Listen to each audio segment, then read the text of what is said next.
flesh, bones, and blood. Gasping and wild-eyed, I slipped in the prolific garden of torn arms, heads, and giblets. What the fuck is going on, man? I'm back at the gallows? Look over there, along with everybody else. Except, they're dead. Fucking butchered.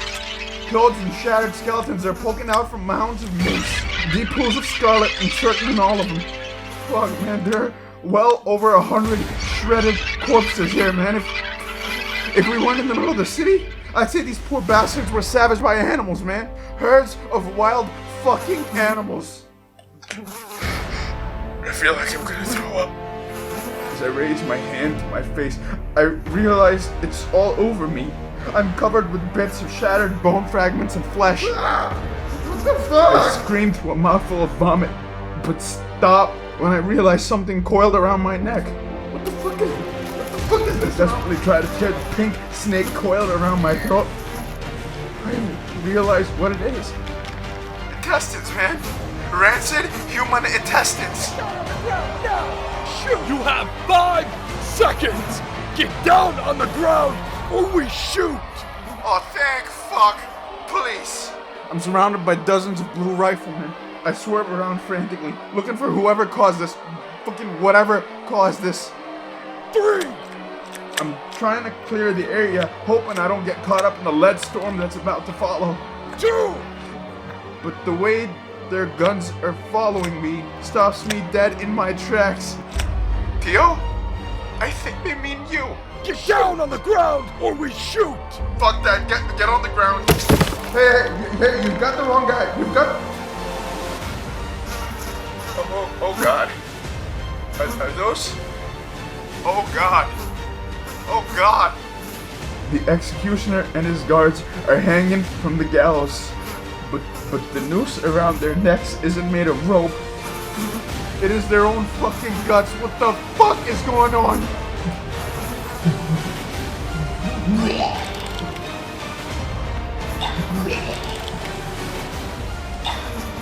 But before I am hit by another wave of vomit, my shaken gaze falls on his face, a very familiar face.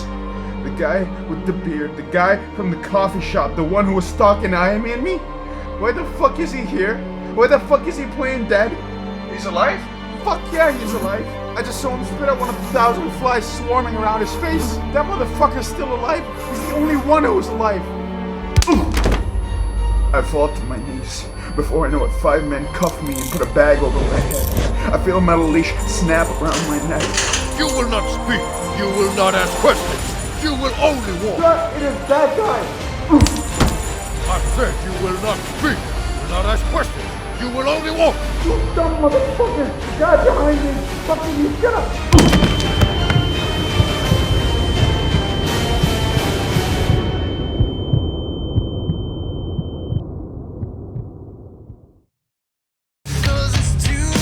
Hey guys, we're from Daybreak Embrace. I'm James. This is Gian, and you're listening to SOB.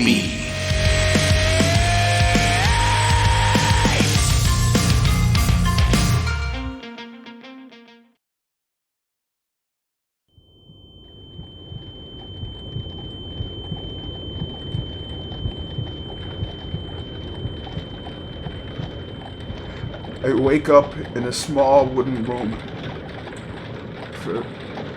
For some reason, it's really well lit. Oh, that's why. Instead of a roof, a barbed mesh of wire canvases the ceiling. But why is the room shaking? At first, I'm just thinking it's an earthquake. But then I see clouds and buildings start to drift past. This looks like a prisoner transport. Oh fuck. Oh fuck. Hey, where are you guys taking me? Where are you guys taking me? I know someone is driving this thing. Where the fuck are you guys taking me? Suddenly, a face crawls out from behind the barbed wire roof. I didn't know how long you were going to stay out. My name is none of your concern. The names of the 50 armored policemen guarding this carriage are... None of my concern? Exactly. So this is how it's going to go. Your estimate time of arrival is 2 weeks. He glances at the fist-sized hole in the wall. The toilet is located in the back of the cabin. In-travel meals will be served whenever I remember. But passengers are reminded that this is a talking-free trip, so you can't mourn about being hungry. So you be a good boy and stay quiet until we reach Portstown. As his gun glares a final warning at me, he winks and disappears out of view. I sink down the wall, numb with disbelief. He said Borstal. Guys, he said Borstal. Guys, if you think the Octagon is hell, Borstal Penitentiary might as well be the devil's private party room. I mean, the worst of the worst are locked up there, and believe you me, it takes a serious rap sheet to go to the only prison in a country of criminals. There are no sentences. Once you're sent there, it's understood that you're not coming back. But then why the fuck are they taking me there? Well, they did find us in a crime scene. Do they really fucking think that a skinny runt like me could pull off that? Then who the fuck else were they gonna suspect? The guy from the fucking coffee shop, man. It fucking had to be that guy. He was the only other fucking person there. It fucking had to be him. Yeah, it could be. But how the fuck can anybody or anything be capable of something like that? Fuck me, man. I don't know. Fuck, man. I'll tell you one thing, though. How the fuck did we survive this? Fuck that. My nose was broken, right? But as I cautiously tweak it, I realize it's not. Actually, giving myself a quick check, I realize I have no injuries. My face isn't cut anymore. My elbows aren't scraped. As if the past few days haven't even happened. Whatever. Considering where we're going, don't get too attached to our new clean bill of health. Dreamed of a new life, but no debts to repay. A light for tomorrow, hope for a better day. I set sail to a new land, a foolish man they say, as I make my final journey to the frontier far away. Rain splatters down through the ceiling, pelting me frigid. The black dye in my hair, the blood red on everything else. The weather has washed it all away, bleached me of everything. And whatever's left, well, that's not gonna last, is it? Cold, stiff, I blow out my wet nose and wipe it on my soggy pants. Waking up from my puddle, I sleepily trudge towards the glory hole toilet. And just as I plop Theo Jr. in and bring myself the only relief that the past few days have brought me. Okay, forgot how to ride. That little shit just took a piss shot at me!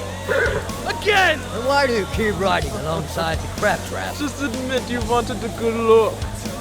But I'm feeling more violated than flattered. Made my bladder gladder. I realized the drivers just dropped me breakfast. A scoop of gruel and a slice of bread to mop it up off the floor with. I hunch over the pathetic meal and start digging in. Well, you know what, man? At least you didn't drop it over the toilet. I've been in this carriage for... Fuck, I don't even know how long, man. I've lost count. Over a week? Nah, definitely over a week. Maybe even 2. One thing I am sure of, though, I sure shit ain't in Winston anymore. The sound of birds chirping, wind rustling through the trees. The fact that the rain hasn't dissolved the skin off my flesh Makes me think that we've definitely left the ceramic and black soot-covered buildings far behind. Along with my home. And I am a... Fuck sake, Theo, you can't be thinking like this anymore. We're going to Borstal, okay? Game over. We need to accept this. It's the only way we're gonna survive amongst the thousands of criminals that have been locked away. Criminals deemed too sadistic to live even amongst a nation of prisoners. Good pep talk, Chief. I awoke to my new life in that frontier far away. This place had no memory, no thoughts of my payday. And one day I wandered and saw her by the lake. A thing of beauty looked at me and took my heart away. She walked me to a place beyond the hills, to people there with open arms. They took me in and treated me like their own, gave me love that I had never known. I frequently find myself wishing Fred would just drag me back to his world. I didn't trust him at first, but who have I got left? Anyway, when you've been locked in this wheeled bird cage for as long as I have, the thought of your imminent doom starts losing its sting a little bit, and since prior to my arrest, life wasn't exactly boring. My thoughts start wandering to my conversation with Fred, as well as the questions I didn't get to ask him. I mean, what are Ashido and the others' abilities? What did he mean by they went down different paths? Are there any hot demon babes down in Wednesday like the ones with bat wings and tight leather bikinis? But I've got no way of answering these crucial life questions. No way of escaping this living nightmare. Suddenly, a canister drops in through the wooden box, rapidly hissing out thick yellow smoke. And as its fumes start saturating the air, I start to feel numb. The smoke is fucking making me really drowsy.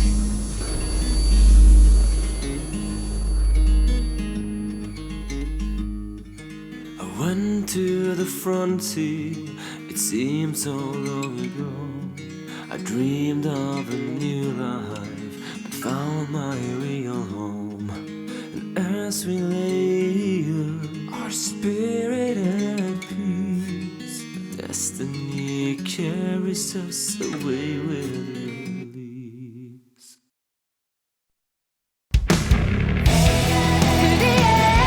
This is Anna from the band Cellar Darling, and right now you're listening to SOB.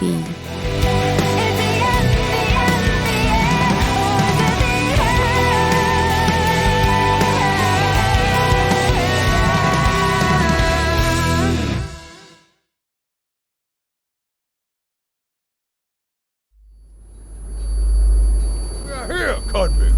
Someone's barking at me, snapping me back to consciousness. Eyes still hazy. I glance around.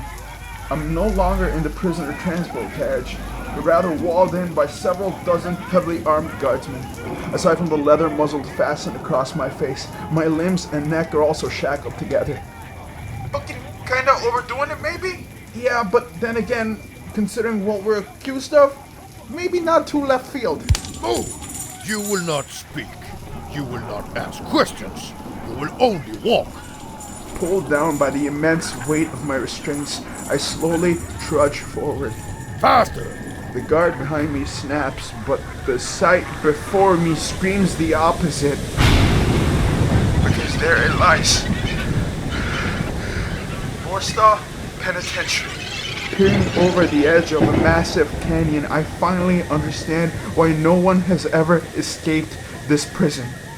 Hundreds of feet below, a ferocious current swirls around a small island at the center of the circular canyon. Judging from the cyclone's intensity and the way it smashes the currents against the viciously jagged rocks, I can't imagine anything being able to survive those cruel waters. The island itself is a rocky outcrop towering over the treacherous whirlpool. And at its peak lies a jet black fortress, the infamous Warsaw Penitentiary. Yeah, Theo, that's all pants-shittingly terrifying and all, but how the fuck are we getting down there? The only thing connecting Warsaw and the canyon's lip is a wobbly set of rusty monorails. The wobbly pole swerves around the entire circumference of the ravine and disappears into Borsaw's depths. Yo, what the fuck are you guys doing? A couple of guards are doing something. Snapping a metal harness onto my chains, and they're securing it to the rusty pole that swerves around the ravine until it disappears into Borstal's depths. Oh, they want to shove me over the fuck. Are you guys out your fucking minds? Time for farewell. Try not to piss yourself. Fuck you! No, I'm sorry, but what the fuck are you doing? Fucking stop it! No. Before I know what's happening, I'm grinding down the monorail at breakneck speed, spiraling around the treacherous ravine. I glance down at the savage waves, pummeling the hard rock, and feel my fucking private flutter. If I wasn't so dehydrated, man, I'd probably be fucking wetting myself right now. The track is wobbling dangerously, but my mouth is screaming worse evil. However, as I rapidly approach the fortress, the monorail starts to mellow out. As my descent begins to slow, I start to get a better look at my destination. Judging from the ulcer-like pit in my stomach, I think I prefer the traumatizing coaster ride to what's in store. Because now I understand why Borstal has been able to house the vilest beings the Octagon has ever spawned. Turrets tower over the Black Castle. The walls themselves don't seem to be made out of brick, but rather carved out of the surrounding black stone itself. And the guards? Judging from those patrolling the roofs and the balconies, they're more heavily armed than any law enforcers I've ever fucking met. Their falchions and bowie knives make their stance on prison rights pretty fucking clear. I'm almost at the end of the line, and as I disappear into Borstal's dark confines, my pace begins to deaden to a grinding halt. Suddenly, steam bursts from around me, and I find myself sandwiched inside a massive metal mold. Moving, man. The way the metal is pressing on my chest, I can hardly fucking breathe. I try to yell, but the muzzle clamping my mouth mutes me to a measly whimper. Suddenly, I hear the groan of an engine, and although I know I'm suspended in mid-air, why does it feel like I'm still moving? A sudden burst of light slaps me in the face, blinding me. I squeeze my eyes shut and try to blot out the spotlight trained right at my face, but the intense light is burning through my eyelids. You have been sentenced to Borstal Penitentiary, inmate 9242. You have been charged with 233 counts of first-degree murder. Your verdict? 200 consecutive life sentences to be served here at Borstal Penitentiary. You will now be branded with the imprimatur of incarceration. The strap on my mask strains as I try to scream in pain because something has just burnt into my right forearm, searing the flesh underneath and around it.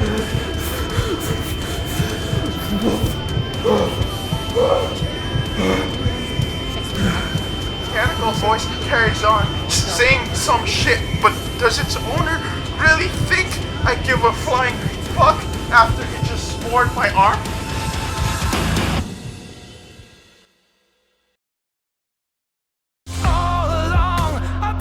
This is Chris from Everyone Loves a Villain, and right now you're listening to SOB.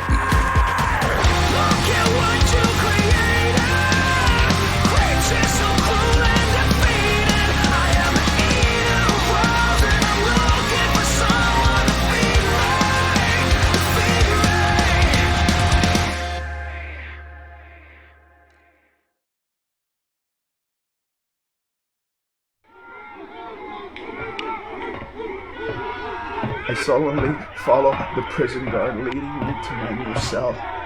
Move your ass quicker, fish. Suddenly something hard digs between my shoulder blades. Move your ass quicker, fish. As the guard barks from behind me, I clamp my potty mouth shut and obey, continuing along the catwalk across the countless cells. That weasel dick did it again. I didn't hear it. Yes, sir. That's because your head's too far up your ass. No, genius, don't fucking say that! You really want to get beaten tender right in front of the dogs you're being thrown to? Fuck, you're right. You're right. Damn straight you're right. You can't be seen taking it sideways within 30 seconds of being in this goddamn place. Yes, sir. That's right. Assimilate. That's the key, alright? That's a good little fish. The guardsman's talking to me, but honestly, man, I'm more interested or horrified at the way the countless rows of caged eyes are fixed on yours truly. I mean, some are jeering at me, threatening, even fucking wolf whistling at me, while others maintain a much colder, much more sinister stare. Theo, what the fuck did I just say? You can't be seen being a bitch over here. Fucking stand straight. Yeah, okay. I force some false bravado onto my face. Holding my head up straight, I try to bluff out some bullshit sense of confidence. But let's be honest, guys. I'm really just one sphincter stumble away from shitting myself. Ooh, look at the new meat swagging his shit around. My fist! Your face, fish! He thinks he's so tough, don't he, T-Bag? I'm gonna show him later. I had a feeling you're gonna fit in real good here, fish. Here we are. Cell 741. The guard leading me bangs his rifle butt against the bars of a cell. Chongo, you've got a new roommate. Dreading whatever I'll find inside, I look into the tiny cell. Most of it's taken up by the flimsy metallic bunk beds. Fuck, man, I have to walk sideways because there's barely any room for my shoulders to fit. The tap in the corner and the communal bedpan make up the rest of the furniture. Well, what the fuck were you expecting? This is jail, homie, not the fucking Grail Rail. Ooh. My new roomie's here. What the fuck is that? As my eyes start to adjust to the dark, dingy cell, they rest on Chongo. A tall, lanky insect of a man. Man, motherfucker must be at least 6'7", 6'8". And Slenderman-like physique aside, he shaved his head and covered his face in copious amounts of prison makeup. Hey there, cutie. What's your name? Although the sickly sweet tone in his voice is making me uneasy, I don't want to start off on the wrong foot with the person I am going to be sleeping next to. So I rack my brain and scrounge up the few handful of manners that I know. Hello, Theo. I'm Theo. You must be Chongo? Miss Chongo. Sorry, I mean Miss Chongo. Oh, look at you, hitting it off already. Take good care of the fresh fish. Oh, don't you worry. I will. As my roommate grins through tobacco and lipstick-stained teeth, guardsman laughs, slamming the door shut behind me. So, Miss Chongo, which bunk are you taking? I'm on the top one, darling. Alright. So I'll take the bottom then. Don't you think it's really cold in here? You'll get used to it. It's, the spiders you gotta be careful of. Spiders! Awesome! He scowls, his makeup caricaturing his expression. Yes, creepy little things, scurrying all over the place. Don't worry, Theo, I'll lend you my ointment. It doesn't smell very nice, but it keeps them away. Oh, thank you so much. That's really nice of you. Oh, anytime, my dear. I lie down on my bed.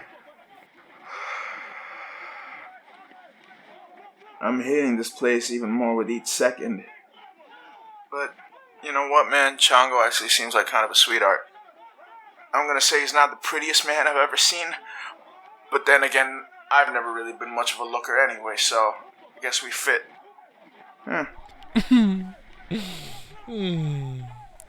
So, what are you in for? I pause for a moment, not exactly sure myself. There's no way in hell I'm gonna claim innocence. Fuck, man, even I'm not that stupid. I mean, not only is it a cliche, but if anybody fucking believes me, all they're gonna want to do is just take advantage of innocent old me. Murder. Chongo looks surprised, but quickly recomposes himself. I'm sorry. You just don't look the type. I mean, most of the murderers in here proudly show off their imprimatur. What's that? Theo, you're so adorable. The one you were branded with, silly, when you were brought in here, is different depending on your charge. I pull my sleeve carefully above the tender brand in my right forearm. Although it's swollen red and scabby, I can clearly see the distinct mark seared into my flesh. A small shield and a cow surrounding a large cracked skull. And branded into one of the skull's eye sockets is a small CCXXXI. Fuck, okay, just get off my case, okay? I didn't go to school, alright? Leave me alone. I'm not exactly sure if I want people to see something like this. But maybe in a place like this. Huh. I fold the sleeve behind my elbow. Gotta use everything I can, right? That's a good idea. It'll heal faster. I can't really make it out, but eventually it'll look all slick and sexy like mine. You wanna see? Sure. I kinda admit I am curious.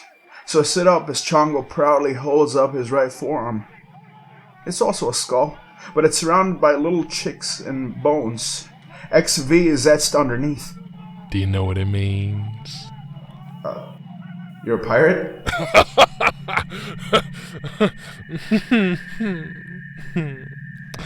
No, I am not a pirate. The skull means I'm also convicted of murder. The XV, those are Roman numerals. 15 counts of it. Oh fuck. No, just fucking be cool about this, alright? He thinks you're a killer also. Just, you're a killer, he's a killer, just talk shop. Like farmers talking about plants. Ask him something about it. So what are those things around the skull? His smile widens, exposing a disgusting row of filthy lipstick-covered teeth. Well, they specify the nature of the crimes and the victims. So, mine say I like to, enjoy the children before I kill them. Impressive. Even though I try to maintain a thick skin, but this sinks in, man. This really fucking sinks in. Goose pimples crop up all over as the nature of my roommate sinks in while I try to hide my disgust at finding out what he does, what the person I'm supposed to be sleeping beneath does. Why, thank you. Now, darling, can you lend me your bedsheet for a minute, please? I pull it off and pass it to him. He walks over to the bars and starts draping them, as if making a curtain. Miss Chongo, what are you doing? It's alright, Theo. I just want to give us a little more privacy, dearie. What the fuck is he doing? Why is everybody laughing and fucking yelling at me? We don't want anyone else peeking in on our little party now, do we? Anyway, how old are you again? You barely look 17. He winks, tying the other corner to the other side of the bar. Although it's gotten a little darker inside the room, the laughing outside has gotten a lot louder. He walks over to me and starts to undo his trouser buttons. Yo, what the fuck are you doing? Jeez. Oh, this is just your orientation, sweetie. No big deal. As I stumble back into a corner, he approaches me, but I shove him back. No, you have my foot up your ass. Back the fuck off. At this point, I have lost any sense of the politeness or affability that I've been trying to maintain. All I see now is a child molester trying to go rumpy with me. And even though I've been really lonely over the past few days, I'm sure as hell not in the mood to get pumped in the rump. Now listen here, you little shit. I'm gonna have my fun tonight. One way or the other. The faux femininity sizzles out of his voice. Chongo pulls out a glass shard wrapped in a thong and walks towards me. You choose if it's with a living person or a corpse. My shitting bone connects hard into his groin. I know it's a bitch move on my part, but that is what bitches deserve. Before he can recover, I retract my leg back and grab the bed frame and follow it up with an even harder low blow. Chongo stumbles back on the curtains, pulling them down, exposing us all to the prisoners outside. But I've already lost it, man, and I mean fucking lost it. I snatch up the metal bed from the corner and start defending my honor. But as each strike bounces off my roomie, I realize it's not fucking self-defense anymore. Every speck of bomb fortune has seen fit to dish out onto my plate is flashing before my eyes, driving me to unload my frustrations out on my victim. I should be sipping hot chocolate in a fucking mansion right now. Not beaten up by yellow thugs, by policemen, by jail guards, by sick-ass child-molesting motherfuckers! At this point, I'm mixing up strikes with the meat of his pelvis with kicks, stomp, and bedpan smashes. Unaware that I've been cussing blooded Chongo, I realize that I'm now breathing heavy. I guess breaking this kitty fiddler's throat is taking a lot out of me, as well as everybody watching. And the entire cell block has gone dead silent, clutching their manhood, looking horrified. You so much as even fucking look at me wrong. And as a collective cringe ripples through the inmates, I drop the bedpan and back into the wall, breathing hard. It's dead quiet now. And although every eye is fixed on my cell, the only thing that can be heard is Chongo whimpering. You know what, man? I really fucking hope I've broken some bones right now. But I suppose, considering what he was about to use one particular one for, I guess I'll just settle with snapping out my dog.